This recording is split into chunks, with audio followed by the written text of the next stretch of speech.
Já lemos o verso, então agora nós não vamos ler de novo, tá? O mesmo verso, vamos responder. Quem é o centro da revelação no livro de Apocalipse? Quem é?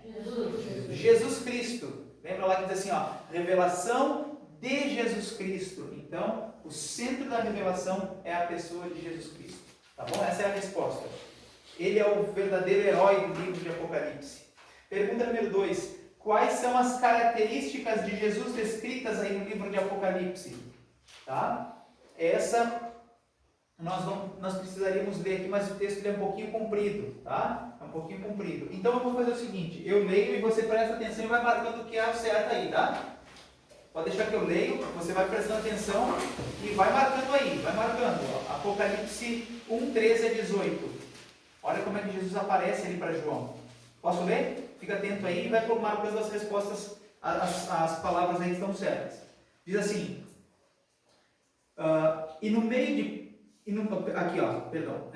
voltei-me para ver quem falava comigo, e voltado, vi 7 candeeiros de ouro, e no meio dos candeeiros, um semelhante a filho do homem, com vestes talares e cingido à altura do peito, com uma cinta de ouro. A sua cabeça e cabelos eram brancos como a alva lã, como neve. Os olhos como chamas de fogo, os pés semelhantes ao bronze polido, como que refinado numa fornalha. A voz como voz de muitas águas. Tinha na mão direita 7 estrelas, e da boca saía-lhe uma espada afiada de 2 gumes. O seu rosto brilhava como o sol na sua força. E quando vi, caí aos seus pés como morto. Porém ele pôs sobre mim a mão direita, dizendo: não temas, eu sou o primeiro e o último. Aquele que vive, estive morto, mas eis que estou vivo pelos séculos dos séculos e tenho as chaves da morte e do inferno. Conseguiu aí pegar a resposta? Ele tinha uma roupa comprida? Vestes talares, né? Vestes talares significa que a veste ela era um pouco mais longa, né? Vestes mais longas. Então você pode colocar como uma veste comprida, uma roupa comprida. Cabelos brancos como a lã? Sim. Voz como de muitas águas? Sim. Também. Pés como de diamante? Não. Essa aqui é uma pegadinha, né? É como bronze polido. E rosto brilhante como o sol? Sim. Na sua força, né? Então só tem uma que não é, que é pés como diamante. Prata. Onde ele está? Cinto de prata está errado também. É cinto de ouro, né? Cinto de ouro. Perdão, queridos, vocês estão aí espertos aí, ó. Olha, né? Pergunta número 3. Você sabia que esse nosso curso aqui é interativo? Se você baixar o aplicativo Apocalipse RA, você passar aqui a sua tela nesses quadrinhos aqui, você vai ver que o estudo se movimenta. Vai vir tem inclusive som. Bem legal, ele é interativo, então baixa aí, se você quiser, o aplicativo Apocalipse RA. Por que RA? Revelações. Agora não é RA, né? RA. Mas não é revelações de esperança, né? Mas enfim, revelações de Apocalipse? Pode ser revelações de Apocalipse RA. O que deixou o escritor de Apocalipse angustiado? O que deixou ele angustiado? Lá no capítulo 5, é dito, vamos ali rapidinho, 5 versos 1 a 4 diz assim, eu vou ler, tá? Olha aí, 5, 1 a 4. Vi na mão direita daquele que estava sentado no trono um livro escrito por dentro e por fora, de todo selado com 7 selos. Vi também um anjo forte que proclamava em grande voz: quem é digno de abrir o livro e de lhe desatar os selos? Ora, nem no céu e nem sobre a terra, nem debaixo da terra, ninguém podia abrir o livro e nem mesmo olhar para ele. E eu chorava muito, diz João, porque ninguém foi achado digno. Aqui está a resposta. Porque ninguém foi achado digno de abrir o livro. Essa é a resposta. Tá? É por isso que ele chorava muito. Ninguém foi achado digno de abrir o livro e olhar para ele. Porque ninguém foi achado digno de abrir o livro. Agora, veja só, o livro selado aí, né? Nós vamos estudar ele na sequência, no próximo encontro. Ele foi selado com 7 selos. E nós vamos desselar ele no próximo estudo, amém? Na verdade é Jesus quem descelou, mas nós vamos entender o que são esses selos, né, que Jesus foi tirando. A pergunta agora, número 4. Quem na Bíblia é chamado de cordeiro? Já respondemos essa, lembra? Lá no primeiro estudo. Só é outro texto agora, João 29, depois você confere em casa lá na sua Bíblia, né? Essa Bíblia é bonita aí, Roberto, né? Abre lá e vai ter a resposta lá também. Mas é Jesus. Jesus é o Cordeiro de Deus. Pergunta número 5. Quem foi o único ser do universo considerado digno de abrir o misterioso livro selado? Olha aí, ó, nós estávamos no versículo 4, agora o 7 diz assim: Veio, pois, e tomou o livro da mão direita daquele que estava sentado no trono, e quando tomou o livro, os 4 seres viventes e os 24 anciãos se prostraram diante do Cordeiro, tendo cada um deles uma harpa e taças de ouro cheias de incenso, que são as orações dos santos, e entoavam um novo cântico, dizendo: Digno és de tomar o livro e de abrir-lhe os selos, porque foste morto, e com o teu sangue compraste para Deus os que procedem de toda tribo, língua, povo e nação. E para o nosso Deus os constituíste reis e sacerdotes, e reinarão sobre a terra. Amém? Você quer reinar sobre a terra junto com Cristo, quando Ele voltar? Então você tem que estudar e guardar o que Ele está, viver o que Ele está ensinando. Mas esse é o Cordeiro é Jesus, né?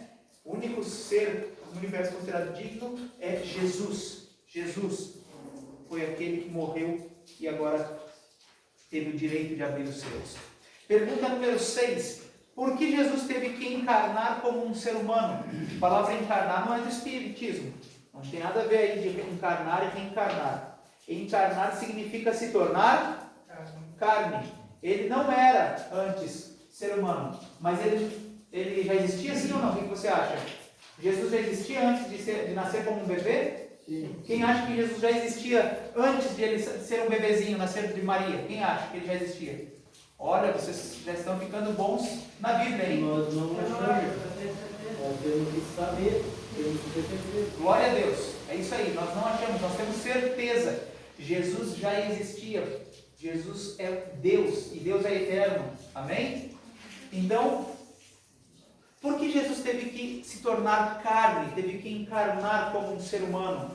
Romanos 6,23. Olha que texto poderoso. Romanos 6,23 é um dos textos que você tem que marcar e sublinhar na sua Bíblia. E ele diz assim, ó. Romanos 6,23. A bebezinha.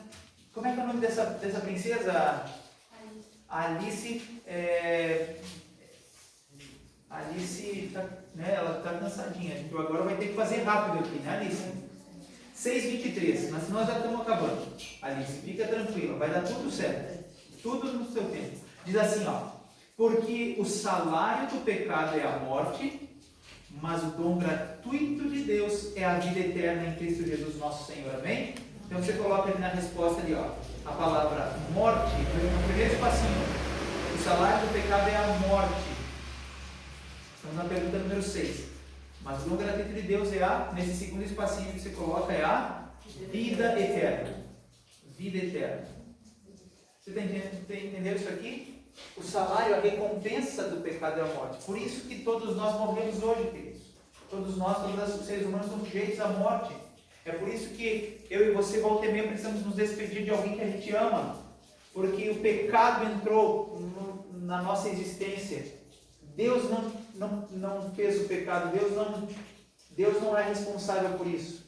O pecado veio como fruto da desobediência. Mas o dom gratuito, quer dizer, o presente de Deus, é a vida eterna em Cristo. Por isso, mas alguém teve que morrer. O salário do pecado é a morte. Ele teve que morrer para que você possa viver para sempre. Por isso aqui diz, porque Jesus teve que encarnar, porque ele precisava morrer para salvar a humanidade. A justiça precisava ser feita, irmãos. A justiça precisava ser satisfeita. Não dá para deixar impune. Com Deus não é assim. Ou você morria, ou ele encontrava uma forma de salvar você. Mas para salvar você, ele precisou encontrar um substituto. E quem foi o substituto? O filho dele. Um dia a gente vai estudar mais sobre isso aí. Você vai ver que coisa mais profunda que é isso. A gente às vezes tem a ideia assim, ó, vou só deixar uma palhinha aqui, viu, Silvério?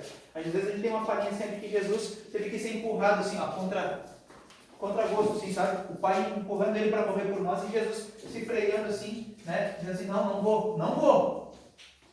Não foi assim. Foi o contrário. Jesus se ofereceu e o Pai não foi no primeiro momento que eles aceitaram isso. Não foi tão fácil esse plano aí. Mas depois de muito conversar em Pai, Filho e Espírito Santo, eles entenderam. Eu vim agora ouvindo uma música. Eles choraram. Quem de nós? É o nome da música. Eles sabiam que um dos três ia ter que vir. E Cristo se ofereceu. Profundo demais. Profundo demais. Qual foi a grande diferença, pergunta número 7, entre a vida de Jesus e dos demais seres humanos? Qual foi, será? Hebreus 4,15. Roberto, está bem pertinho do Apocalipse, ali do lado de 2 Pedro, ali, lembra? Que a gente achou antes do mundo ali? Do lado está Hebreus. Hebreus capítulo 4, versículo 15. Opa, agora eu tenho que vir para trás aqui. Ali, ó, bem no finalzinho da Bíblia. Apocalipse 4, verso 15. Diz assim, olha só. Por que ele era diferente? Tem gente que diz que Jesus era igual, completamente igual, só porque ele foi ser humano. Cuidado com essa ideia aí. Se ele era exatamente igual a mim e a você, então ele precisava de um Salvador. E ele não podia ser Salvador. Mas, né, segundo essa ideia de que ele é totalmente igual, Jesus ele ia precisar também de um Salvador. Mas ele não é igual. Semelhante, né? 4,15 diz assim, ó, porque não temos um sumo sacerdote que não possa compadecer-se das nossas fraquezas. Antes foi tentado em todas as coisas a nossa semelhança, mas sem pecado. Sem pecado. Essa é a grande diferença. Sem pecado. Jesus foi tentado em todas as coisas, se escrever em todas as coisas, mas sem, daí a outra palavra é pecado, sem pecado. Pergunta número 8. O que Jesus fez pelos seres humanos? Esse aí está bem óbvio, está bem fácil. 1 Coríntios 15, verso 3. Cristo morreu pelos nossos pecados. Certo? Cristo, aí a primeira palavra que se coloca é morreu pelos nossos, aparece aí. E aí a segunda palavra, pecados. Glória a Deus por isso. Deus seja louvado. Segundo as Escrituras, diz o apóstolo Paulo. Pergunta número 9. O que nós devemos fazer em resposta ao sacrifício de Jesus, meus queridos amigos e amigas? Olha aí. Se confessarmos os nossos pecados, você precisa escrever nesse espacinho, ó. Pecados. Se confessarmos os nossos pecados, escreveu? Aí diz assim, ele é fiel e justo para nos perdoar. É a palavra que você precisa escrever. Perdoar os pecados. Já está ali. E nos, o que é? Purificar. Você viu como é que Deus trabalha? O perdão humano não purifica. O perdão humano só perdoa. E vá lá. Nem sempre ainda por cima. A pessoa diz que perdoa, mas não perdoa. Já viu isso? O ser humano é ordinário, é cretino mesmo, né, irmãos? Diz que perdoa, às vezes nem quer perdoar. E nem perdoa mesmo. Da separação, divórcio, cada um morre com o bico para um lado, né? Ou perdoa e não esquece. Ou às vezes diz que perdoa, mas está lá, remoendo. Mas o máximo, vamos pegar aqui, o máximo que o ser humano consegue fazer, quando ele realmente age como Cristo, ele só consegue fazer a primeira parte desse verso aqui, que é perdoar, é esquecer. Não vou levar em consideração. Tudo certo. Pediu perdão, não se arrependeu, estamos amigos de novo. Começamos do zero. É aqui, o máximo que o ser humano consegue fazer é isso, é dar uma carta branca de novo. Mas o perdão divino faz uma outra coisa ainda mais, diz aí que ele purifica. O que é isso? Ele transforma. Ele faz com que eu e você saiamos daquela experiência melhor do que nós estávamos antes. Olha que maravilha! Isso é só Deus. O perdão de Deus transforma, purifica. O coração que antes era podre, agora é nobre. Porque Deus, o perdão divino, purifica. Pergunta número 10. No Apocalipse, qual é um dos títulos de Jesus? Esse é bonito. É o título mais bonito do livro de Apocalipse para Jesus. Tem um hino que canta isso aí, né? Isso. Rei dos reis. Isso mesmo. Rei dos Reis. É o título de Jesus ali em Apocalipse 19, 16. Senhor dos senhores. Rei dos Reis, Senhor dos Senhores. Você já parou para pensar o que isso está dizendo? Está dizendo que nessa terra tem reis. Mas tem um que é rei de todos. Ele é rei sobre todos.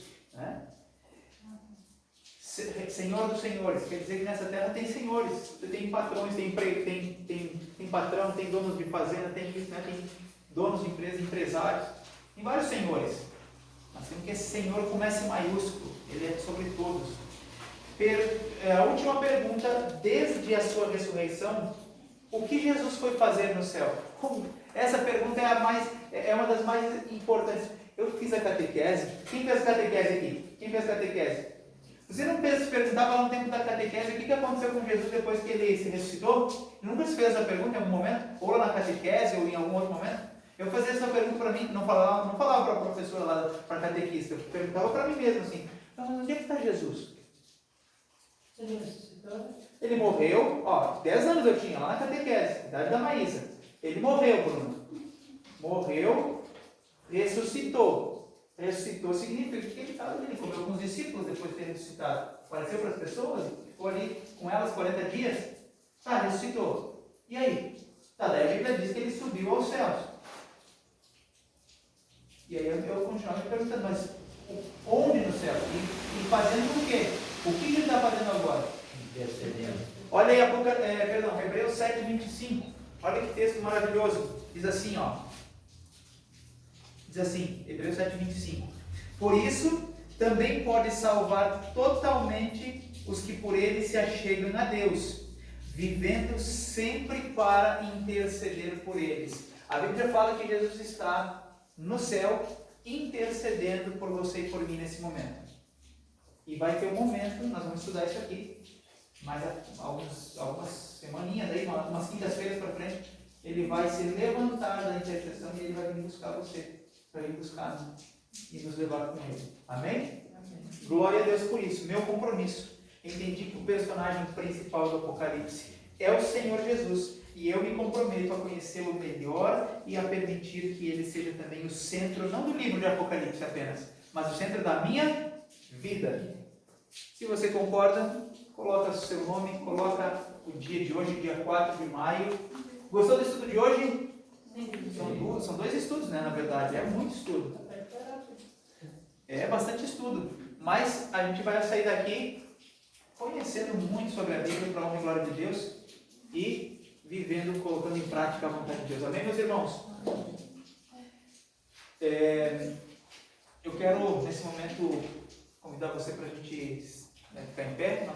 Todos conseguiram colocar as respostas? Muito bem. Então vamos agora orar, agradecer a Deus pelo estudo. Estava boa a caneta, irmã Maria? Eu fiz boa propaganda? Então, tá bom. Eu ia me comprar uma, né? Estou vendendo, não estou vendendo não. Aqui a gente não vende, né? No tempo não podemos vender. Mas, irmãos, foi uma bênção o nosso primeiro estudo? Vai ser uma bênção cada noite estudando a palavra de Deus aqui. Eu sei que a quinta-feira é um dia corrido, mas vai dar certo. Nós precisamos tirar um tempinho para Deus todos os dias aí, né? Toda semana, e Ele vai nos abençoar. Tá bom, Roberta? Tá bom, Bruna? Quero ver vocês aqui e mais pessoas ainda na próxima quinta-feira para a honra e glória de Deus. Oremos. Querido e santo Deus, muito obrigado, Pai querido, porque hoje o Senhor nos deu a oportunidade de conhecer melhor Jesus Cristo e a sua palavra. O livro de Apocalipse, que alguns dizem que é um livro assustador, um livro que não devemos ler porque ele nos deixa confusos ou deixa com medo. Na verdade, como diz Jesus, ele é a revelação de Jesus Cristo, que Deus lhe deu para que ele, através do seu anjo, transmitisse a João as coisas que em breve devem acontecer. E nós temos hoje, Pai, a oportunidade de estudar e nos preparar, desde agora, para o momento em que Jesus vai voltar, ou para o nosso último instante de vida. Nós queremos que Jesus volte logo. E nós temos certeza, ó Pai, que não passará mais uma geração depois da nossa. São os nossos filhos que vão ver a volta de Jesus. São aqui os netos, talvez, de alguns aqui vão evoluir, mas não vai muito longe esse mundo. Nós vamos ver Jesus voltar. É o nosso sonho, é a nossa esperança, como nós cantamos. É o que nós agradecemos, Pai, e também te pedimos em nome e por amor de Jesus. Amém. Dá um aperto de mão aí, diga aí para quem está ao seu lado: parabéns! Você é um colega nota 1000, viu? Você é um bom estudioso, bom estudante.